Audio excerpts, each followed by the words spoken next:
2012년 12월이 되고 지금 오늘이 6일이거든요. 이제 한 달도 채 남지 않은 2015년입니다.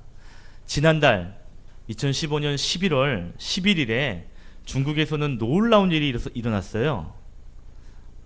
중국에는 광군제라고 하는 그런 명절이 있는데, 이 명절은 미국의 추수감사절과 비슷한 그러한 그 나라의 절기입니다. 그날 세상을 깜짝 놀라게 하는 일들이 중국에서 일어났어요. 그건 뭐냐면 한 회사 때문에 놀랐는데, 그 회사의 이름은 알리바바라고 하는 회사입니다. 여러분 들어보셨어요? 알리바바. 알리바바 42년 도둑 말고요. 알리바바라는 회사가 있어요. 쉽게 말하면 우리나라 홈쇼핑 같이, 인터넷 쇼핑몰 같이 알리바바, 인터넷으로 전자상거래를 하는 그런 회사입니다. 이 알리바바가 세상을 깜짝 놀라게 한 일이 뭐냐면, 이 광군제라고 하는 이날 11월 11일 이날 우리나라 돈으로 이 인터넷상에서 이 수출, 이 매출액이 얼마냐면 우리나라 돈으로 하루에 14조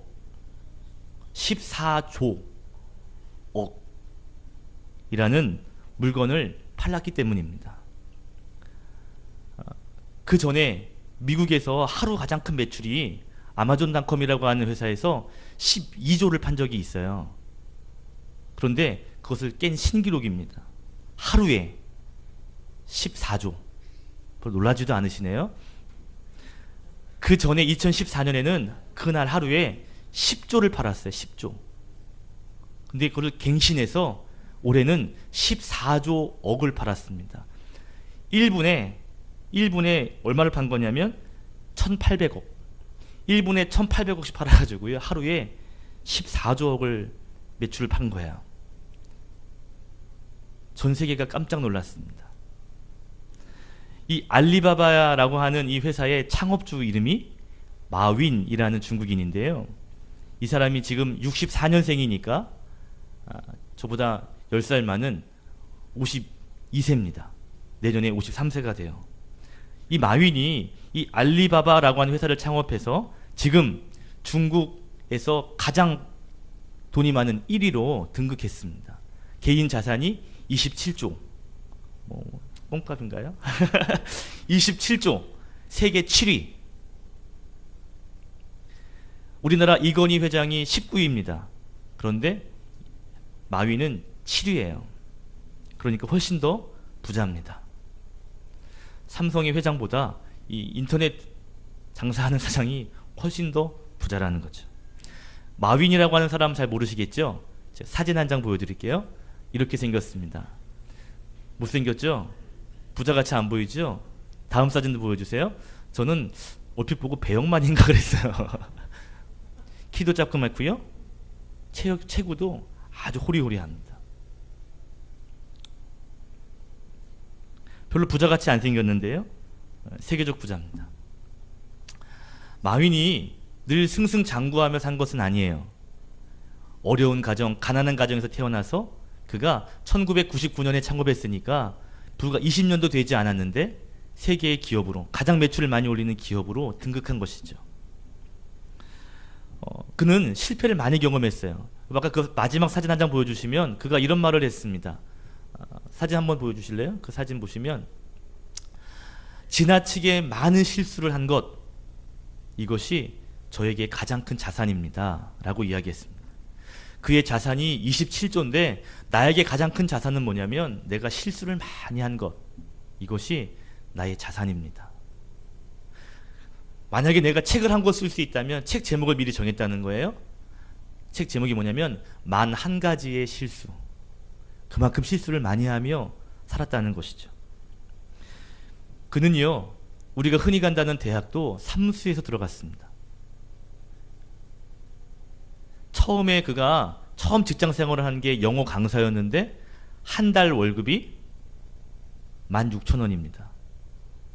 하루 월급 아니고, 시간당 월급 아니고 한 달 월급이 16,000원짜리 강사를 했어요. 한 회사에 지원했는데 30번 동안 30번을 탈락한 적이 있습니다. 나중에 하버드 대학을 들어가려고 하버드 대학에 원서를 썼는데 10번이나 퇴짜를 맞았습니다. 지금도 하버드 대학을 가지 못했어요. 근데 이렇게 얘기하더라고요. 언젠가 제가 하버드 대학을 가서 강의할 날이 올 것입니다. 지금은 내가 거기에서 공부하지 못하지만 나중에 제가 거기서 강의하게 될 것입니다. 멋진 고백이죠.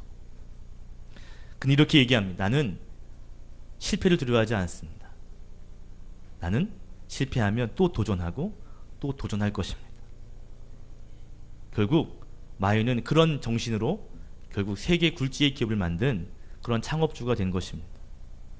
마윈의 이야기 가운데 제가 도전받은 이야기가 있습니다. 그 얘기로 시작하려고 그래요. 마윈의 집은요 굉장히 가난했습니다. 어려웠어요. 공부도 잘하는 똘똘한 친구도 아니었습니다. 어느 날 이 마윈이 고등학교 때 대학을 진학하려고 하는데 마윈이 수학을 잘 못했다네요. 너무 못했답니다. 그때 선생님이 이렇게 얘기했대요. 마윈 보고 네가 만약에 대학을 갈 수 있다면 내 성을 갈겠다. 학생에게 말하기를 네가 대학 간다고 웃기고 있네. 네가 대학 가면 내가 성을 갈지. 이 말을 들은 거야. 근데요 참 놀랍죠? 이 말을 듣고 오기가 생긴 거예요. 그래요? 해볼게요.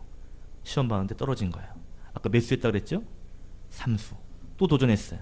또 떨어졌어요. 또 도전했어요. 세 번째 3수에 붙었습니다.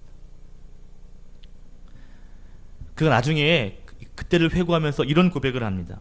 그 선생님의 말 한마디가 내 인생의 전환점이 되었습니다. 물론 그 인생 가운데 여러 전환점이 있지만 내가 다시 한번 도전해야 되겠다 라고 생각할 수 있었던 가장 큰 전환점을 준 계기가 바로 그 선생님과의 사건이었다는 것이죠. 네가 대학 간다고? 그러면 내 성을 갈겠다. 그 말 한마디에 마윈의 인생을 바꾸게 하는 그런 계기가 된 것입니다. 전환점. 전환이라는 말은요 쭉 오다가 확 바뀌는 것, 이것을 전환이라고 하죠. 그 전환점은 그 바뀌는 바로 그 순간, 그 터닝 포인트를 전환점이라고 이야기합니다. 자, 오늘 성경의 이야기는 아브라함의 아들 이삭의 이야기인데 그 이삭의 인생에서 오늘 본문의 내용은 그 전환점을 맞는 그러한 이야기라고도 말할 수가 있습니다. 성경에 많은 인물들이 있죠. 여러분 좋아하는 인물들이 많이 있을 거예요. 그 중에 오늘 이삭은요 굉장히 평범한 사람일 수 있습니다. 이삭의 아버지에 대한 이야기, 아브라함에 대한 이야기 성경에 많이 기록돼요. 아들 야곱, 또 그 아들 요셉, 그것은 성경에서 여러 가지 사건이 있었다고 이야기합니다. 그런데 이삭의 이야기는요 그들과 비교할 때 굉장히 작아요. 그 말은 굉장히 평범했다는 이야기입니다. 그런데 오늘 본문의 이야기 속에서 그 평범한 삶 가운데 인생의 전환을 맞이하는 이야기가 기록되어 있다는 것이죠.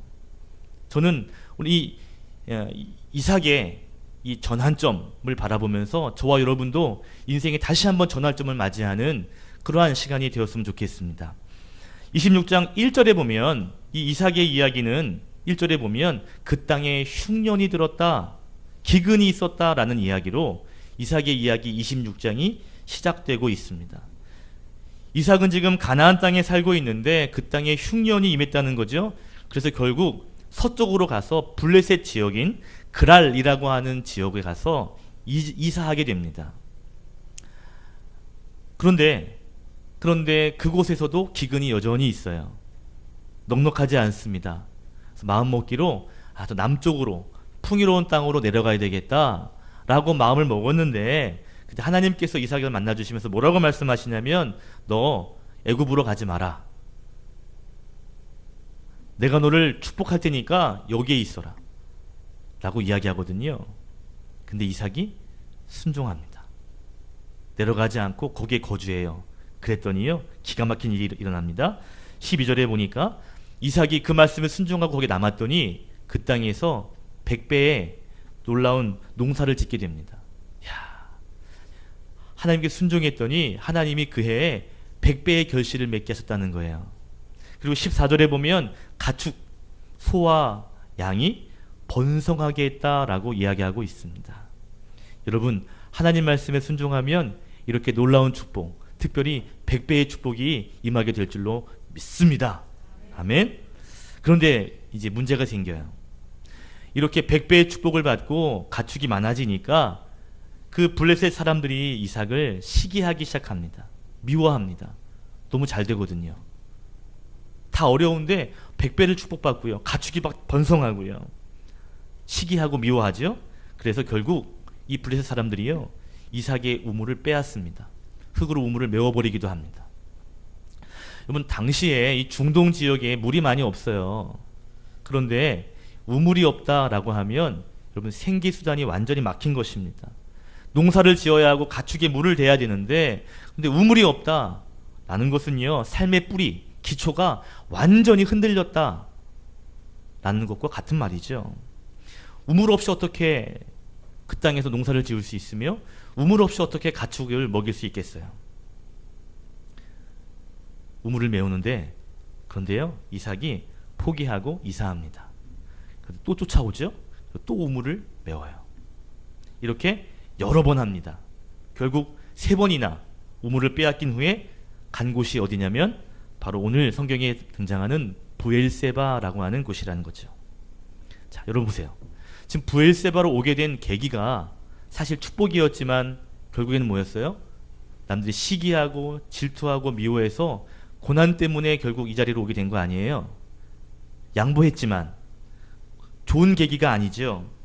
어쩌면 이 브엘세바로 오게 된 동기는 사실 쫓겨나서 온 거일 수도 있고요. 그 자리는 실패 자리일 수 있고 비운의 자리일 수 있습니다. 그런데 30절에 보니까 놀라운 것은 그 실패의 자리, 비운의 자리인데 그곳에서 이삭이 잔치를 베풀고 있다라고 성경은 말하고 있어요. 이게 인생의 전환점이라는 것이죠. 쫓겨난 사람, 쫓겨난 자리, 실패 자리에 왔는데 거기에서 전환이 일어납니다. 어떻게 해요? 잔치를 베푸는 인생이 되었다라는 것이죠. 오늘 나누고 싶은 첫 번째 인생의 전환점이 있어요. 따라합시다. 브엘세바는 잔치를 베푸는 곳입니다. 오늘 성경에서 이삭이 남의 잔치에 참여하는 축복받았다라고 말하지 않습니다. 남이 베풀어준 잔치에 가가지고 얻어먹었다가 아니에요. 오늘 성경에 보니까 이삭이 친히 잔치를 베풀어 주었다라고 말하고 있습니다. 더 놀라운 것은 그 잔치를 베풀어준 대상이 누군가 하면 26절에 소개하는 바로 블레셋 사람들, 블레셋 왕 아비멜렉과 그리고 그 주의 사람들, 그 사람들을 위한 잔치였다라는 것이죠. 27절에 보면요, 이삭이 이렇게 얘기합니다. 고백하기를, 너 얼마 전까지 나 미워했던 사람 아니야. 너희들 나 시기했잖아. 나 떠나라고 했던 사람이잖아. 이제 왜 찾아온 거냐? 라고 이야기해요. 그 앞에 16절에 보시면 이삭에게 이 땅을 떠나라 라고 말했던 장본인이 바로 아비멜렉이라고 이름을 거론하고 있습니다. 다시 말하면 지금 잔치를 베풀어주는 그 사람이 누구냐면 자기를 쫓아낸 사람이라는 것이죠. 자기를 힘들게 한 사람이라는 것입니다. 그런데 지금 그 사람이 오히려 찾아와서 우리 계약을 맺어주십시오. 우리 사이좋게 지냅시다. 오늘 29절에 보니까 28절에는 우리 계약을 맺자. 29절에는 우리가 서로 해하지 말자. 사이좋게 지내자. 이제는 싸우지 말고 우리 좋은 사이로 지내자. 이렇게 협정을 맺자고 찾아온 것이죠. 이삭이요, 그들의 요청을 받아줍니다. 계약합니다. 알겠다고. 그리고 그들을 위해 잔치를 베풀어 주었다는 것이죠. 32절에 보니까 거기에서 우물 하나가 터져요. 33절에 그것을 세바라고 했습니다. 세바라고 하는 말은 계약이라는 뜻이거든요. 그래서 부엘세바, 부엘이라고 하는 말은 우물, 세바는 계약. 그래서 부엘세바는 계약의 우물이라고 불리게 되었다라는 것이죠. 자, 이 부엘세바, 계약의 우물, 이곳은 이삭의 인생이 완전히 전환된 그러한 곳입니다. 왜요? 쫓기던 인생이었는데 이제 정착하게 됩니다. 자기를 미워하던 원수였는데 와서 화해를 요청해서 화해가 일어나지요. 이제는 그를 위해 잔치를 베풀어주는 그런 인생이 되었다라는 것입니다. 처음에 이 자리는 비운의 자리, 실패의 자리였는지 모르지만 이제는 화해를 이루고 그리고 그들을 위하여 잔치를 베풀어주는 그러한 자리가 되었다라는 것이죠. 여러분, 저 여러분의 인생 가운데에도 이러한 인생의 전환이 있기를 소망합니다. 아멘. 여러 가지 어려움이 있어요. 왜 이렇게 운이 없어? 왜 이렇게 실패하는 거야? 라고 하는 자리가 있을 수 있습니다. 그런데 그 자리가 하나님이 역사하실 때 성공의 자리가 되고 그 자리가 잔치를 베풀어 줄 수 있는 그러한 자리가 된다라는 것이죠. 그 자리는 비참한 자리였습니다. 이것밖에 되지 않나. 앞으로 어떻게 살아야 되나 하는 자리였는데 오히려 그 자리에 우물이 터지게 되고요. 오히려 그들을 위해 잔치를 베풀어 줄 수 있는 승리의 자리가 되었다라는 것이죠. 여러분, 여러분의 인생에 이러한 역전이 일어나고 잔치가 일어나는 그러한 브엘세바의 자리가 있기를 예수 그리스도의 이름으로 축복합니다. 아멘. 성경에 보면 단에서부터 브엘세바까지 라고 하는 표현이 있어요. 단이라고 하는 지역은 이스라엘이 있으면 가장 북단, 가장 위에 있는 도시가 단입니다. 그리고 브엘세바는 가장 남단이에요. 그래서 단에서부터 브엘세바까지라고 얘기하면 이스라엘 전체를 이야기하는 것이죠.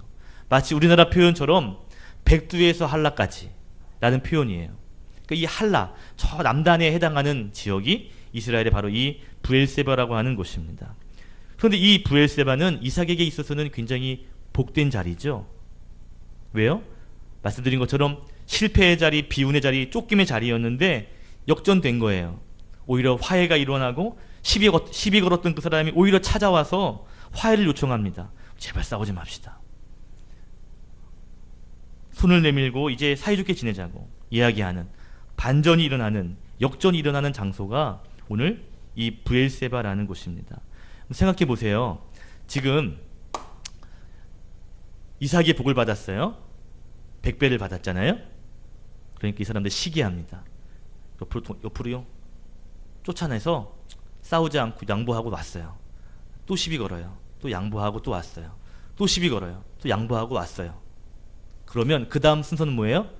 또 시비 걸고 나가야 되는 거 아니에요? 그죠? 그런데 오늘 어떤 일이 일어나요? 그들이 찾아와서 화해를 요청합니다. 사실 인간적인 방법은 이렇게 돼야 돼요. 이삭이 찾아가서 야, 이번에는 하지 마. 미안해. 이번만큼은 내가 이만큼 했으면 됐잖아. 이 정도 했으면 됐지. 이번만큼은 사이좋게 지내면 어떨까? 먼저 화해를 요청하고 먼저 계약의 조건을 거는 게 맞죠. 그런데 오늘 그렇게 일이 진행되지 않습니다. 오히려 거꾸로, 오히려 그들이 찾아와서 하는 말이 우리 화해하자. 우리 계약을 맺자.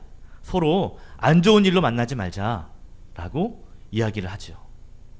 그곳을 제안을 받아들여서 오히려 이삭이 잔치를 베풀어 주었다는 것입니다. 평화적인 협력을 맺었다라는 것이죠. 참 재미있어요. 고단을 주었던 사람이 이제 오히려 화해를 요청합니다. 그리고 축복의 장소가 된 거예요. 참 재미있죠. 보세요. 처음에 복을 받았지만 이 블레셋 사람들 때문에 고난이 있었죠. 고난이 있었죠. 그러다 결국에는 브엘세바까지 왔는데 여기에서는 복된 자리가 됐죠. 전환이 됐잖아요. 그런데 성경은요, 이 고난이 있었고 여기에 축복이 있었는데 요 사이에 중요한 사건이 있었다라는 것을 이야기해요. 그게 뭐냐면 바로 하나님을 예배했다라는 것입니다. 24절에 보니까 거기에서 브엘세바에서 하나님이 이삭을 만나 주셔요. 뭐라고 얘기하시냐면 내가 너에게 복을 주겠다는 겁니다. 그랬더니 25절에 이삭이 그곳에서 제단을 쌓고 여호와의 이름을 불렀다라고 말합니다. 뭐 했다는 거예요? 하나님께 예배드렸다는 것이죠. 오늘 이삭이 오늘 브엘세바에서 뭐 했다고요? 예배를 드렸다라는 것입니다. 전 이 말이 굉장히 중요하다라고 여겨집니다. 왜냐하면 브엘세바는 오늘 이삭에게 있어서 예배를 회복하는, 다시 한번 이 하나님을 향한 신앙을 바로 세우는, 더 하나님 앞에 집중할 수 있는 그러한 시간이었다는 것입니다. 따라합시다. 브엘세바는 신앙을 바로 세우는 곳입니다. 처음에 브엘세바는 쫓겨난 자리였습니다. 처자식 데리고 이제 어떻게 살아야 되지? 라고 하는 자리였어요. 그런데 그 자리에서 하나님 만나게 됩니다. 그리고 하나님 말씀을 듣습니다. 두려워하지 마라. 내 종 아브람을 위하여 내가 너와 함께 있을 것이고 내가 너에게 복을 줄 것이고 너의 자손은 번성하게 될 것이다. 쫓겨난 자리에서 또 언제 또 쫓아와서 또 쫓아낼지 모르는 그 자리인데, 그런데 하나님께서 말씀하시는 거예요. 두려워하지 마. 함께 해줄게. 근데 그 자리에서 이삭이 어떻게 해요? 그 말씀을 아멘으로 받아들이고 하나님께 제단을 쌓습니다. 하나님께 예배합니다. 사실 그 전에 이삭의 삶을 보면 이삭은 참 좋은 사람인 것 같아요. 다툰 일이 있으면 양보하고 그냥 가거든요. 그런데 성경에서 보면 다툼이 있었어요. 그리고 양보하고 갔어요. 그럼 그 뒤에 제단을 쌓았다는 얘기가 나오지 않고 우물을 팠더라 라고 나옵니다. 양보하고 우물 파고 양보하고 우물 팠던 삶을 살았던 것이 이삭이었습니다. 그런데 오늘은요, 그 위에 어떻게 말해 나와요? 브엘세바에서 하나님을 만나고 제단을 쌓았다는 거죠. 그리고 그 뒤에 장막을 쳤고 그리고 우물을 팠다라고 이야기하고 있습니다. 브엘세바가 어떤 곳일까요? 이삭에게 있어서 다시 한번 하나님을 예배하는, 다시 한번 신앙을 다시 한번 정립하는 그러한 장소가 바로 브엘세바였다라는 것입니다. 참 신기한 것은요, 이렇게 하나님을 만나고 하나님께 예배했더니 그 뒤에 사건이 어떤 사건이 일어나요?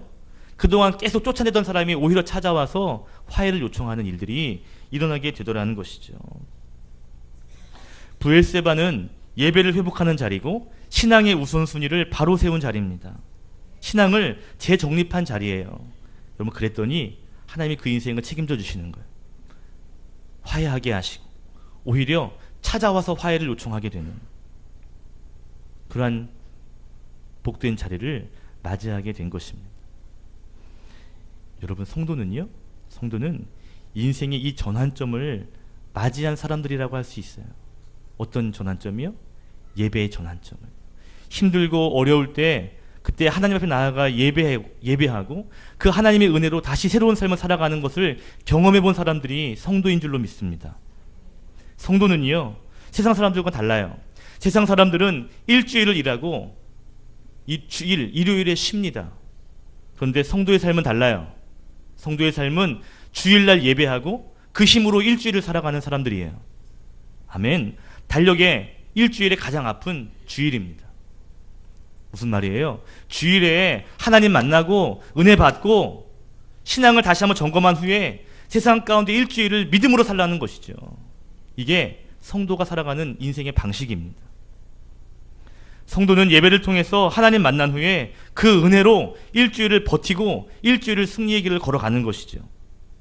그렇기 때문에 성도는요, 하나님 만나는 자리, 그 예배의 자리에 온 힘을 쏟아야 합니다. 핸드폰이 충전이 제대로 밤에 안 돼 있으면 그 다음날 몇 시간 못 가서 방전돼요. 쓸 수 없습니다. 마찬가지예요. 주일날 우리가 은혜 받지 못하면 일주일의 삶 가운데 방전될 수밖에 없습니다. 조그만 문제에도 힘들어하고 낙심하고 좌절합니다. 왜요? 영적인 힘이 없으니까요. 여러분, 주일에 하나님을 예배함으로 인해서 영적인 근력을 키우셔야 합니다. 조그만 문제에 낙심하고 힘들어하고 포기하지 마십시오. 주님 만나셔서 그 은혜를 만끽하셔서 한 주 동안 주님 안에 살아가는 길을 걸어가십시오. 이게 성도가 걸어가는 삶의 방식입니다. 성도는요, 우선순위가 예배에 있습니다. 일주일 다 살고 남은 힘으로 예배하는 것이 아니에요. 하나님을 먼저 예배하는, 그런 후에 일주일의 삶을 살아가는 것입니다. 세상 사람들이 말할 거예요. 그러면 밥이 나오냐? 교회 가면 밥이 나오냐? 얘기하셔야죠. 하나님이 해결하신다. 하나님이 밥 먹여주신다 라고 당당하게 말할 수 있는 삶을 살아가는 것이 성도입니다. 여러분, 살기 위해, 먹기 위해 하나님께 요청하는, 하나님을 찾아가는 삶이 아니라 하나님을 위해 내 삶을 드리는 인생을 저와 여러분이 살 수 있었으면 좋겠습니다. 그러면 그 뒤에 하나님이 어떻게 일하시는지 보실 거예요. 내 인생에 복받기 위해서 하나님 찾아오는 것이 아니라 하나님을 위한 내 삶을 한번 들여보는 것이죠. 그렇게 살았던 사람이 다윗입니다. 다윗이 골리앗과 싸우러 나아갈 때 골리앗 이겨서 내가 왕이 되어야 되겠다, 내 인생 한번 펴봐야 되겠다, 이건 기회야, 싸워야 돼 하고 나갔던 것이 아니죠. 다윗이 골리앗과 싸운 이유는 한 가지입니다. 하나님 욕되게 하는 삶 내가 가만둘 수 없다. 하나님을 위해 나갔던 자리가 바로 골리앗 앞에 선 자리였습니다. 결국 하나님은요, 그런 사람을 왕으로 세워주시고요, 그를 통해 놀라운 일을 하시는 것이죠. 우리가 꼭 한 번은 이 브엘세바를 통과해야 합니다. 어떤 브엘세바요? 신앙의 예배의 그 틀을 다시 정립하는 그 브엘세바를 통과하셔야 됩니다. 지금 성경에 보니까요, 문제가 다 해결된 다음에 거기에 제단을 쌓았더라, 그때 많이 예배했더라 라고 하지 않습니다. 아직 블레셋 사람들이 와서 화해를 요청하기 전이에요. 여전히 갈등은 있고 여전히 쫓겨나면 여전히 있는 그런 자리였습니다. 그런데 하나님 만나는 것, 그 하나님 주신 약속의 말씀이 너무 은혜가 되고 감사해서 예배한 것입니다. 결국 예배를 먼저 드렸더니요, 하나님은요, 놀라운 방법으로 그 삶을 책임져 주시는 것이죠. 고난이 있고 시련이 있을 수 있습니다. 잘 안 풀릴 수 있습니다. 여러분, 그때 예배의 자리를 다시 한번 회복하십시오. 우물 파는 것 중요한 일입니다. 꼭 필요한 일이에요. 그러나 우물 파기 전에 먼저 하나님의 제단을 먼저 쌓는 일들을 그 전환점을 한번 맞이해 보십시오. 그러면 하나님이 어떻게 일하시는지 한번 경험하게 될 거예요. 이삭은 블레셋 사람들이 찾아와서 화해를 요청하는 그러한 삶을 경험하게 됩니다. 기적이죠. 더 이상 그는 쫓기지 않습니다. 우물까지 터졌어요. 정착하는 삶을 살게 됩니다. 왜 이 블레셋 사람들이 이삭에게 화해를 요청한 걸까요? 이유는 한 가지입니다. 하나님이 함께하는 것을 보았기 때문이에요. 이 사람 가만히 두면 이 사람과 적이 되면 나에게 도움이 될 게 아니야. 이 사람과 친하게 지내야 돼. 이 사람을 복 주시는 하나님, 이삭을 복되게 하시는 그 하나님, 복 주시는 그 하나님을 두려워해서 결국 이삭과 화해를 한 것이죠. 나중에는 이삭과 화해하지 않고는 못 베길 정도가 된 것입니다. 혹시 여러분 시험 중에 있고 어려움 중에 있고 복잡한 상황 가운데 있으십니까? 그렇다면 하나님께 먼저 예배하는, 우선순위를 다시 한번 점검하는 그러한 브엘세바로 올라가시기 바랍니다. 하나님께서 기막힌 방법으로 해결해 주실 거예요. 말씀을 마칠게요. 여러분, 이삭의 인생처럼 여러분의 인생에도 그 전환점을 맞이할 수 있는 브엘세바가 있기를 주님의 이름으로 축복합니다.